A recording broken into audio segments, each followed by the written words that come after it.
Aujourd'hui, je reçois mon invité qui a fait un très trop long voyage pour se retrouver sur le plateau de Casarema. Aujourd'hui, le révérend Jean Bosco Kindoma. Bonjour révérend. Bonjour bien-aimé. Alors, ça va révérend? Dieu est de notre côté, tout va très bien. La grâce abonde et elle règne dans nos vies. Amen, amen, amen. Alors, c'est un plaisir, comme je disais tout à l'heure, c'est un long parcours. Tu es le pasteur titulaire et le fondateur des églises Sang Précieux, qui sont un peu, non seulement basées à Kinshasa, mais un peu partout également. Et il y a un gros travail quand même. Il y a un peu plus de 40 ans d'expérience. Hein. Oui, Dieu nous a fait grâce de le connaître beaucoup plus jeune et de s'engager dans le ministère, répondre à son appel, ce qui est un privilège. Ce n'est pas un cadeau que nous faisons à Dieu de le servir, mais plutôt c'est lui qui nous fait ces cadeaux que nous puissions le servir. Et voilà déjà plus de 40 ans que nous sommes sur cette belle aventure, n'est-ce pas, de faire la promotion de l'évangile du Christ. Donc, je bénis le Seigneur pour cela, quand je regarde sur le rétroviseur, je trouve qu'il est fidèle, il est bon et il m'a fait beaucoup de faveurs de le servir. Amen. Il pouvait me demander de faire autre chose, mais il a choisi que je sois son serviteur et faire un travail, le seul du monde qui traverse les tombeaux. Parce que quand tu es médecin, ça s'arrête au tombeau. Quand tu es président, ça s'arrête au tombeau. Quand tu es informaticien.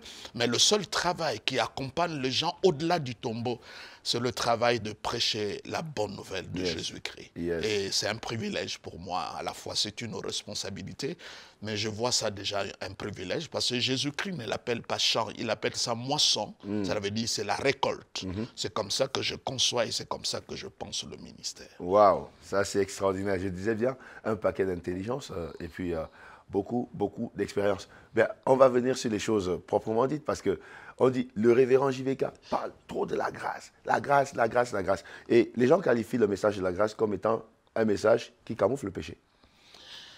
Oui, parmi les controverses autour du message de la grâce, les gens disent de la grâce, c'est que la grâce ne dit pas. Je prends un verset simple de la Bible. Il dit, le péché n'aura pas le pouvoir sur vous parce que vous n'êtes pas non sous la loi, mais vous êtes sous la grâce. Donc, c'est vraiment, il faut avoir la mauvaise foi pour dire que le message de la grâce conduit au péché. Le message de la grâce, comme Tite le dit, Paul dit à Tite, il dit, la grâce, source du salut pour tous les hommes, a été manifestée. Elle nous enseigne à renoncer à l'impiété, au péché et à beaucoup d'autres choses. Donc, on ne peut pas parler de la grâce et dire que la grâce encourage le péché si on lit minutieusement la Bible. Joseph, qui était sous la grâce, n'a pas péché quand il était dans la maison de Potiphar. En fait, le problème, les gens croient que la grâce est une doctrine. Ils croient que la grâce est un enseignement. Ils croient que la grâce, c'est un autre message parmi tant d'autres. Mais ils n'arrivent pas à réaliser que la grâce est une personne. La Bible dit que la loi a été donnée, c'est une chose, mais la grâce est venue. La grâce, ce n'est pas une chose, ce n'est pas un enseignement. La grâce est venue. Et dit, la loi a été donnée, c'est une chose, mais la grâce et la vérité sont venus en Jésus-Christ. Donc, le mot qui peut bien résumer l'œuvre du Christ, l'évangile, c'est la grâce. Lorsque j'adore, c'est l'amour qui va vers Dieu, mais lorsque l'amour descend vers moi, c'est ce que j'appelle la grâce. Donc, on ne peut pas dire que la grâce encourage le péché. Les gens qui le disent, je pourrais poser une question, ils croient qui sont sauvés par la grâce. Personne ne les nie. Comment Dieu peut nous sauver de quelque chose et la même chose nous favorise, n'est-ce pas, dans le péché? C'est comme la grâce, c'est le médicament. Il est là pour guérir, mais pas pour fortifier la maladie. Donc, si quelqu'un dit que la grâce, c'est une licence pour le péché, je crois simplement qu'il n'a pas bien compris le message de la grâce et il ne lit pas la Bible comme il le faut. Mais en quelques mots, comment pourrais-tu définir la grâce. En un seul mot, si on te demandait la grâce, c'est quoi? La grâce, c'est Jésus. La grâce, c'est Jésus. Oui, la Bible dit, parce que quand la Bible dit quelque chose de très bien, je reprends le même verset, au commencement, la parole s'est faite chair, et la Bible ajoute, si nous les lisons bien en Jean, nous avons contemplé sa gloire, pleine de grâce et de vérité. Oui. Donc quand Jésus-Christ marchait sur les routes de la Palestine, les gens qui le regardaient, ils voyaient la plénitude de la grâce et de la vérité. Donc Jésus-Christ incarnait la grâce et la vérité. Donc il est... la grâce est une personne. Oui. La grâce, ce n'est pas un enseignement. C'est comme ça, la Bible dit, nous sommes sauvés par la grâce. La Bible dit que l'évangile de la grâce, c'est comme ça que tu verras que l'apôtre Paul, dans toutes ses salutations, toutes les épîtres, sans exception, il commence que la grâce et la paix vous soient accordées. Et il termine aussi comme doxologie, comme parole de bénédiction sur la grâce. Donc, il y a lieu de comprendre, arrêtez de penser que la grâce, c'est un enseignement comme tant d'autres. La grâce est une personne. Et vous verrez que dans la Bible, les vérités qui sont dites sur la personne du Christ, les mêmes vérités sont dites aussi sur la grâce. Donc, la grâce et la personne du Christ, c'est la même chose. Donc, il y a lieu que nous puissions le comprendre. La grâce, on peut parler de faveurs imméritées, on peut parler des cadeaux, on peut parler des charismes, on peut parler de beaucoup de choses, on peut parler de surprises étonnantes de Dieu, mais c'est que je peux bien comprendre aujourd'hui, la grâce, c'est une personne, et cette personne, c'est la personne du Christ. Mais d'entrer dans l'introduction, tout à l'heure, tu nous as parlé de la grâce. Joseph a vécu dans la grâce. D'autres personnes diront que la grâce est une, comment on appelle, est une dispensation. Non, pas du tout. La grâce dans l'Ancien Testament n'était pas disponible pour tout le monde parce que Christ n'était pas mort. Oui. La grâce était sélective. Mais quand Christ est mort, la grâce est maintenant rendue disponible à tout le monde. C'est ça la différence. D'accord. Parce que la nouvelle alliance est basée sur la grâce, l'ancienne alliance est basée sur la loi.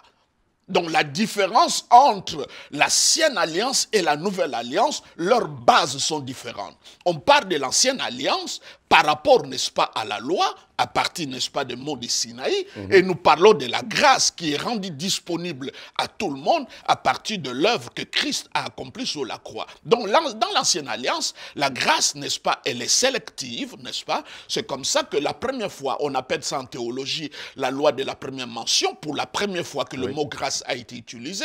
La Bible montre que dans Genèse chapitre 6, que le mal était tellement à son summum et que le cœur de l'homme chaque jour était tourné vers le mal et Dieu n'avait pas une autre alternative, c'était vraiment d'exterminer l'homme.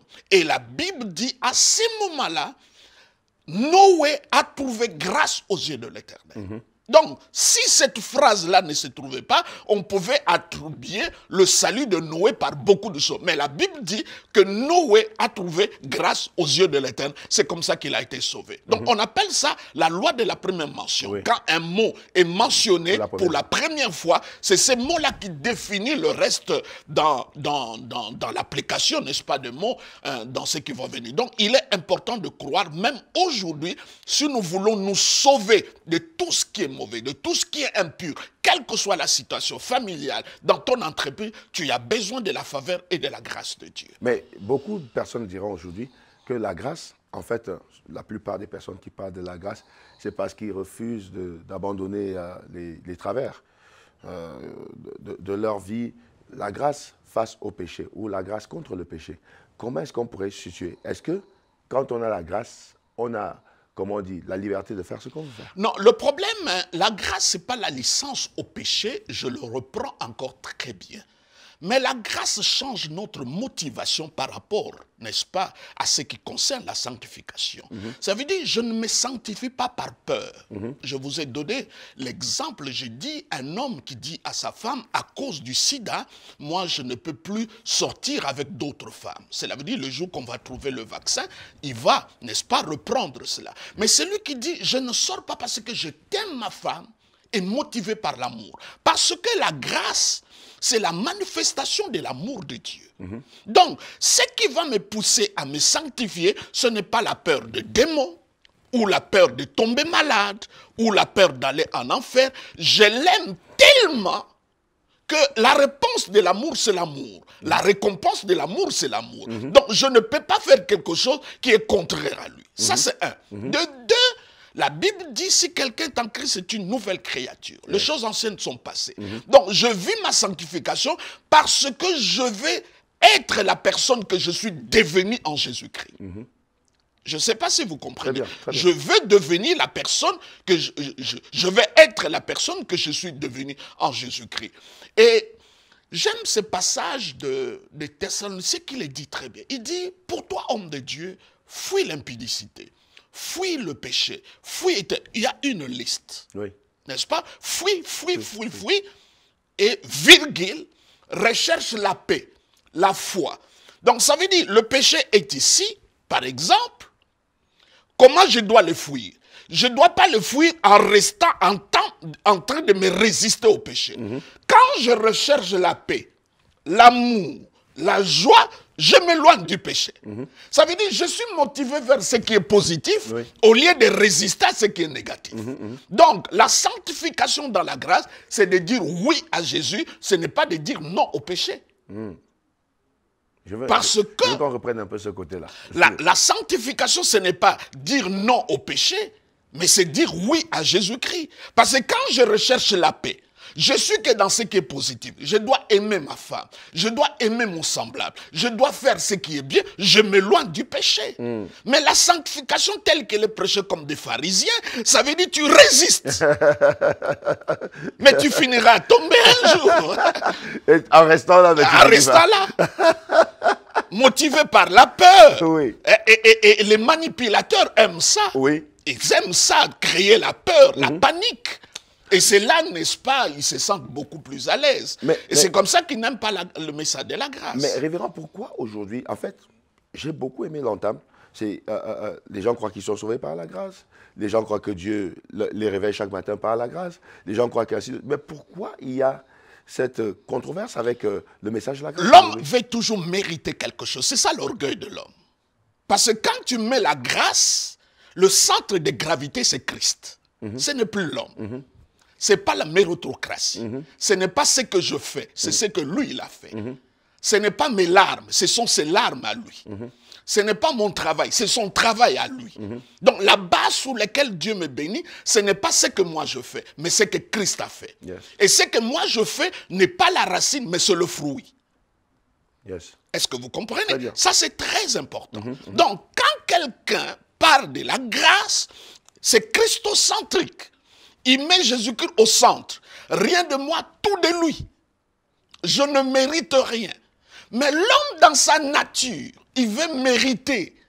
Donc, il ne peut pas accepter la grâce. C'est comme ça que tu entends les gens dire, ah non, Dieu m'a béni parce que je fais 40 jours, j'ai dormi par terre. Où est-ce que tu mets la croix? Dormir par terre, ce n'est pas la racine. Dormir par terre, c'est le fruit. Parce que lui, il a fait, et la réponse de cela, tu fais ce que tu fais. Donc, il y a lieu que nous puissions bien comprendre. Donc il y a une affaire de mauvaise motivation quelque part. Très mauvaise motivation. Parce qu'en matière des œuvres, nul d'entre nous peut se comparer à d'autres religions. Quand tu prends les bouddhistes, le musulman et beaucoup d'autres religions que je ne vais pas citer, en matière des œuvres, en matière de faire, de doing, ils sont les meilleurs. Mais le christianisme n'est pas basé sur ce que nous faisons, c'est basé sur ce que lui, il a fait. Et ce que nous faisons n'est que le résultat. C'est comme ça la Bible dit, il nous a aimés le premier. Mon amour ne sera jamais le premier. Mon amour sera toujours la réponse à l'amour que lui, il a manifesté le premier. Ouais, donc les amis, donc vous comprenez exactement où on est. Nous restons avec le révérend JVK et nous revenons juste après cette pause. Nom de Jésus, tu ne vas plus pleurer. Nous commençons à Jésus.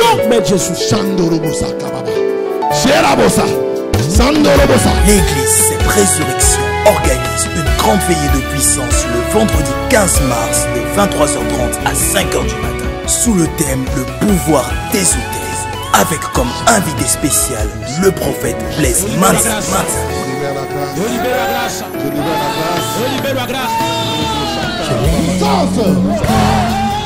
Un homme que Dieu utilise puissamment dans le prophétique.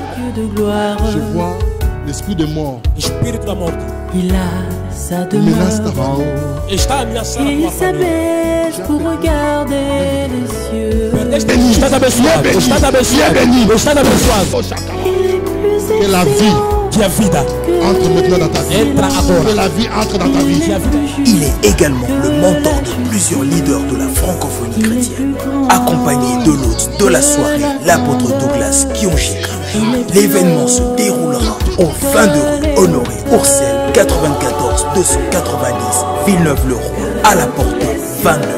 Infoline 01 71 36 50 72 06 08 05 82 07. Reste bien à l'intérieur. Viens bâtir l'hôtel qui scellera ta destinée. Si tu as été lié par ta famille, par la malédiction générationnelle, au nom de Jésus, je déclare que tu es libre. Je déclare. Un événement de déchaînement à Bruxelles. Reçois l'onction des finances. Reçois l'onction des finances. Reçois l'onction des finances. Au nom de Jésus. Je refuse d'être esclave. Et toi, mon ami, il faut refuser d'être esclave. Refuser d'être dominé par l'affliction, la maladie, les infirmités.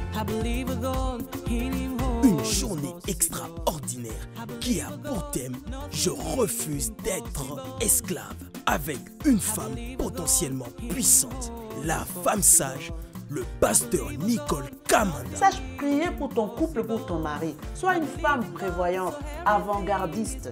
Tu commences déjà à penser. Une femme qui se projette. De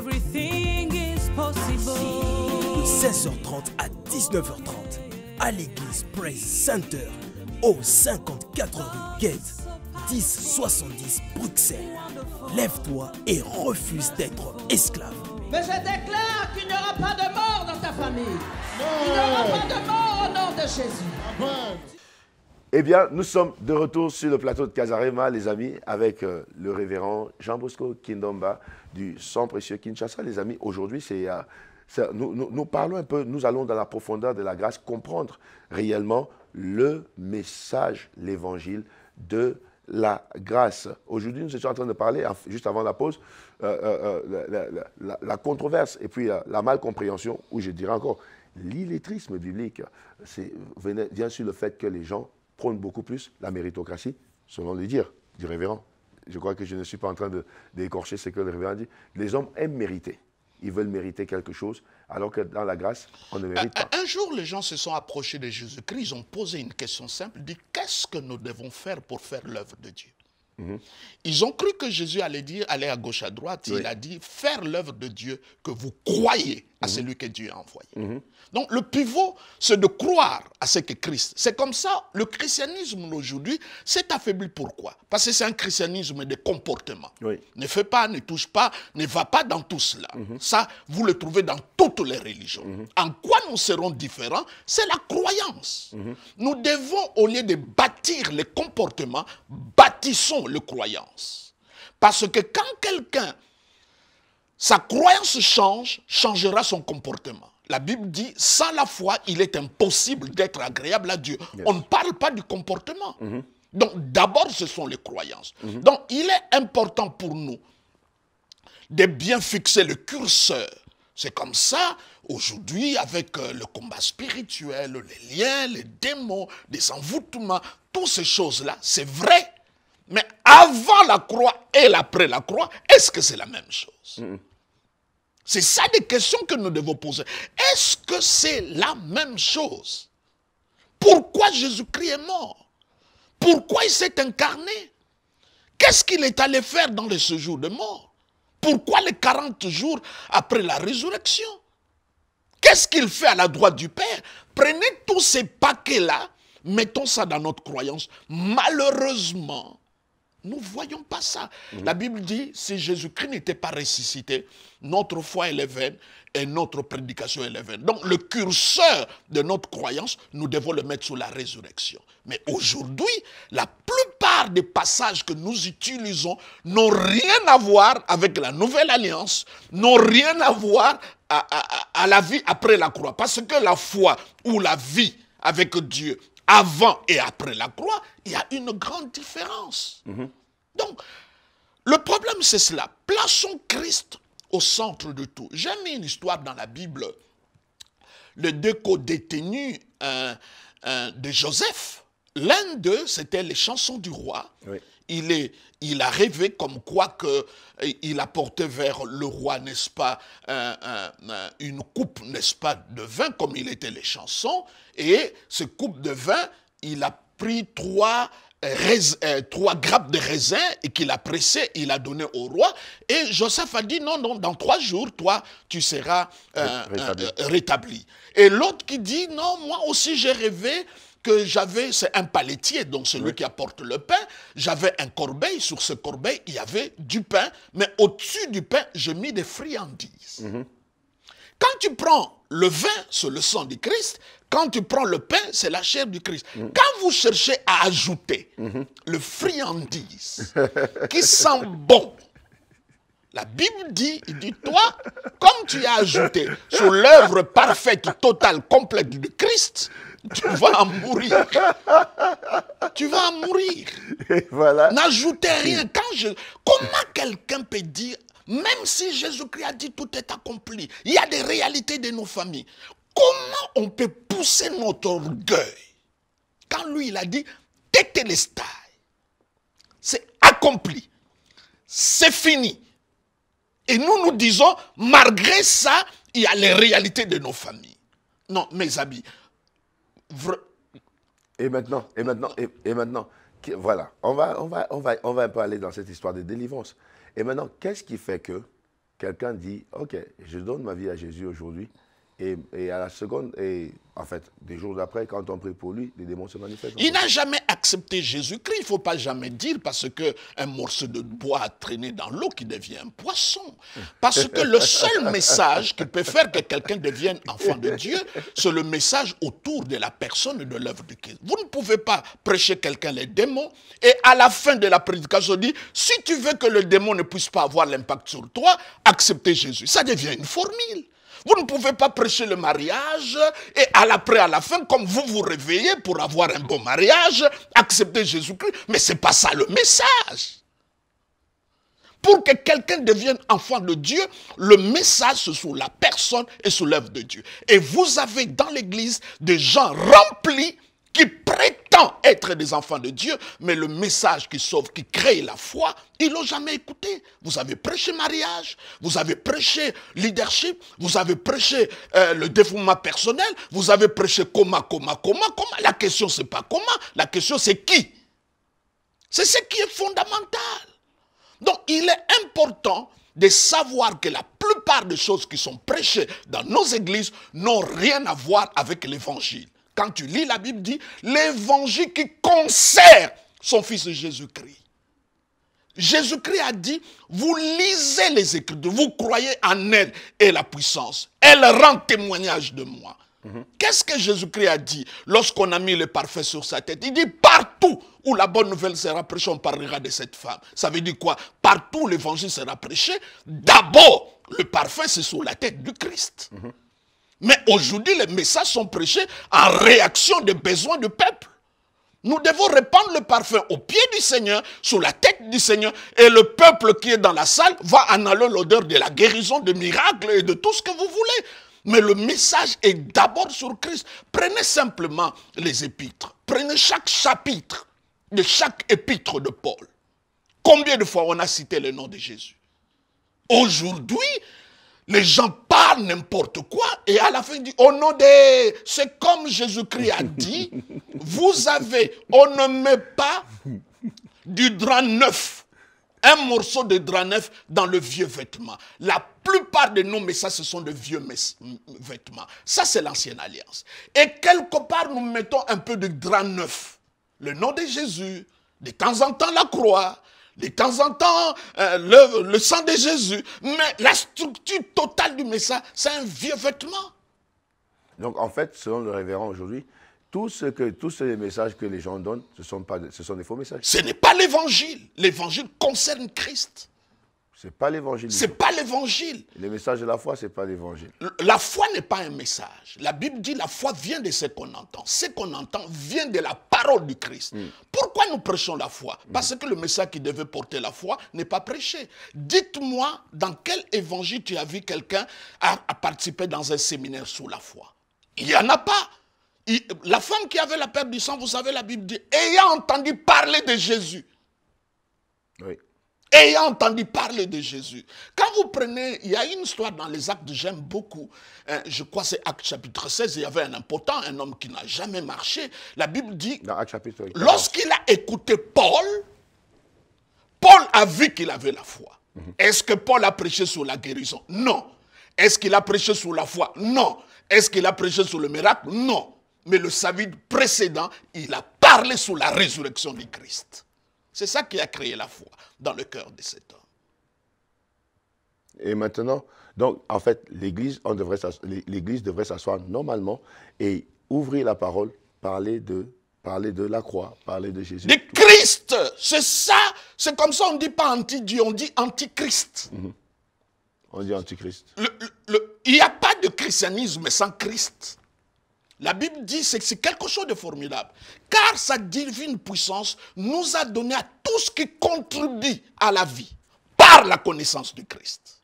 Wow. La Bible dit quelque chose, que la grâce et la paix vous soient multipliées par la connaissance de Christ. En fait, en connaissant Christ, les gens arrivent facilement à obtenir cette vie que Dieu les a promis. Il leur a promis. Mais Christ est notre vie. Il n'y a pas de vie. Bien. Et avant que l'émission ne termine, j'avais une question qui est en train de me casser les pieds. On a tous vécu l'événement qui est en train de faire tapage un peu dans le monde. On parle d'une résurrection.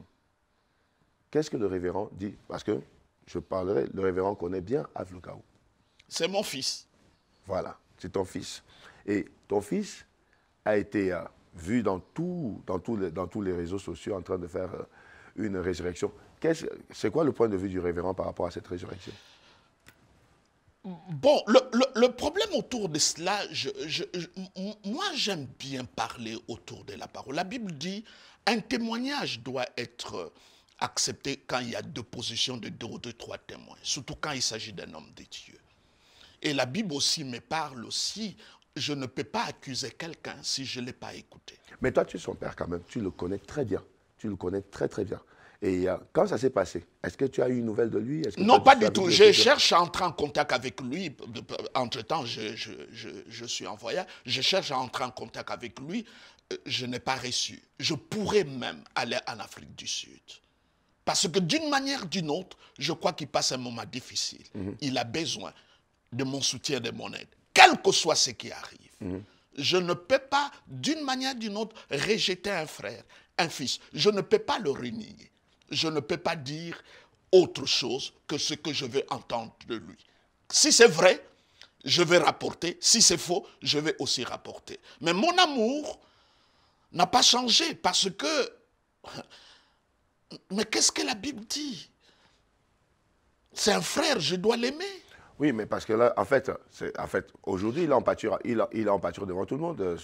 Chacun fabrique à sa manière. D'autres disent, c'est Dieu seul qui a la résurrection. Non, la question n'est pas autour de la résurrection. Nous tous, nous croyons que la résurrection, le Seigneur l'a dit, que nous guérirons de malades, nous ressusciterons le mort. C'est une promesse. Il a dit que nous ferons des œuvres plus que lui-même l'a fait parce qu'il s'en va vers le Père et le Saint-Esprit, le Paraclétos qui nous a donné.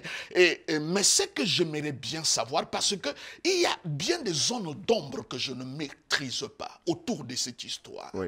J'aimerais bien parler avec lui. Moi, j'ai la chance, j'ai la grâce de parler avec lui. Les autres peuvent parler parce qu'ils n'ont pas l'occasion. Moi, j'ai l'occasion d'aller chez lui à la maison, s'asseoir et parler avec lui. Je l'ai connu beaucoup plus jeune, il n'était pas ce qu'il est devenu. S'il me voit, il s'arrête. Et par rapport à ce que toi-même t'as vu les images ou pas? Tu sais, comme il y a eu beaucoup de controverses, je voulais garder mon cœur. Parce que j'aime bien protéger les miens, même dans mon cœur. Je n'ai pas voulu spéculer, aller très loin que ça. Je me suis abstenu et j'ai dit une seule chose. Il faut que je le voie. Je connais les canaux par lesquels j'en suis souvent en contact avec lui au téléphone, mais ça n'a pas marché et je voyageais. À mon retour, comme je vais en Afrique du Sud sans visa, je pourrais le voir et parler profondément autour de ces controverses et regarder même l'avenir. En dehors de ça, il y a un avenir devant lui que nous pouvons voir ensemble. Mais il y a quand même un élément important que j'aimerais bien, ce n'est pas l'occasion pour nous que l'Église se divise. Ce n'est pas l'occasion. Surtout particulièrement nous qui avons l'occasion de le voir, de le rencontrer. Je crois que ce qui est important, c'est que Dieu nous fasse grâce de le rencontrer, de le voir pour que nous parlons profondément. Mais lui-même, j'ai appris qu'il a dit que la personne qui est ressuscitée, avant même sa prière, il bougeait déjà. Donc, on ne peut pas parler d'une résurrection dans ce sens-là. D'accord. Donc, en fait, bon, vous voyez, en fait, on avait ici, on ne parle pas derrière, on a ici le père spirituel d'Aflukao, donc qui le connaît personnellement. Et puis, voilà, donc, vous avez entendu, lui-même, il n'a pas des infos, il ne peut pas se prononcer, parce que tout ce qu'on a vu, c'est ce qu'on a vu dans les réseaux sociaux. Et comme il a bien promis, c'est qu'il partira sur place. Et il va s'enquérir. Moi, je ne suis pas journaliste. Moi, je ne suis pas journaliste. Non, pas du tout. Moi, je suis un père. Donc, pas du tout. Je me comporte comme tel. Mais au très fond de mon cœur, je demande que la grâce du Seigneur couvre le révérend Lukao. Et lui dire, s'il peut nous suivre, que rien ne peut nous séparer de l'amour de Dieu. On peut douter de tout, mais on ne peut pas douter de l'amour de Dieu. Pour lui et pour le moment qu'il est en train de traverser. Waouh. Donc, voilà, le message est assez clair. Et on ne peut pas statuer sur une information qu'on n'a pas, sinon ce serait des spéculations. Et les spéculations, voilà, donc vous avez écouté juste la parole d'un père et puis le message qu'il envoie exactement de l'autre côté. Donc, il a dit de toutes les façons que tout ce qu'il aura comme info, c'est ce qu'il aura. Il a essayé, il voyage, il est en mouvement ces derniers temps-ci. Et donc, c'est un peu difficile d'avoir directement les infos directes, les infos claires et les infos propre. Donc voilà, donc, ça c'était juste la parenthèse que nous avons ouverte et que nous sommes en train de fermer. En ce moment, nous sommes à la fin de l'émission. S'il y avait le mot de la fin, révérend Jean Mosco. Mais c'est vrai que la plupart des gens qui ont écouté le message de la grâce, ils ont écouté quelques brides. Mais s'ils sont sincères, vous ne pouvez pas parler à la fois que vous êtes sauvés par la grâce et que la marche de la vie chrétienne, vous le faites par vos propres efforts. Non, la grâce est l'alpha et l'oméga de la vie chrétienne. Il y a lieu de comprendre que nous devons bien placer notre curseur. Il y a une différence entre Moïse et Jésus, entre Jésus et Aaron. Nous devons éviter d'avoir un pied sur Sinaï et un autre sur Golgotha. Nous devons avoir les deux pieds, n'est-ce pas, sur Golgotha. Ce n'est pas Jésus et Moïse, c'est Jésus ou Moïse. Ce n'est pas l'ancienne alliance, la nouvelle alliance, c'est l'ancienne alliance ou la nouvelle alliance. Ce n'est pas Aaron et Jésus, c'est Aaron ou Jésus. Et cela est bien décrit, n'est-ce pas, dans l'épître aux Hébreux. Donc il y a lieu que nous prenons le temps de lire. Beaucoup de calomniateurs, je les appelle comme ça, qui parlent faussement sur la grâce que nous poussons. Quel est le prédicateur sérieux qui peut pousser les gens à commettre le péché? Le péché tue. Comment tu peux me dire que je prêche la grâce? Est-ce que tous ces gens... Là, j'aimerais bien dire, dans une église où on prêche la sanctification, quand les gens pêchent, pourquoi on ne parle pas du message? C'est malhonnête. Wow. C'est malhonnête. C'est malhonnête. C'est sur ces mots que nous allons mettre un terme à l'émission d'aujourd'hui. Et nous vous demandons juste de la partager. Et n'oubliez pas, le 16 mars, Casarema organise avec la sœur Georgette Massing ce grand colloque sur la gestion des finances. Vous savez que vos finances vous posent problème. Venez apprendre à gérer. Soyez des bons administrateurs et des bons gestionnaires des bénédictions que Dieu vous accorde. Merci d'avoir suivi cette émission. Merci, révérend, d'être venu. Merci. Et que le Seigneur vous bénisse abondamment. Bye bye. Au nom de Jésus, tu ne vas plus pleurer.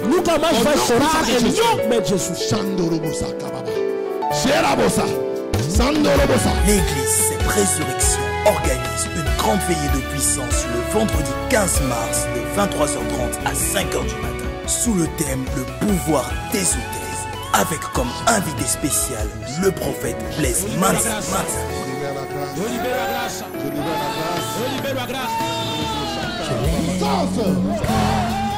Un homme que Dieu utilise puissamment dans le prophétique. Je vois l'esprit de mort. Il a sa demeure. Et il s'abaisse pour regarder les cieux. Que la vie entre maintenant dans ta vie. Que la vie entre dans ta vie. Il est également le mentor de plusieurs leaders de la francophonie chrétienne. Accompagné de l'hôte de la soirée, l'apôtre Douglas Kionchika. L'événement se déroulera au 22 rue Honoré Ourcel 94 290 Villeneuve-le-Roi à la porte 29. Infoline 01 71 36 50 72 06 08 05 82 07.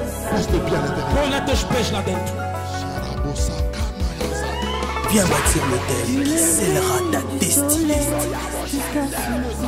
Si tu as été lié par ta famille, par la malédiction générationnelle, au nom de Jésus, je déclare que tu es libre. Je déclare.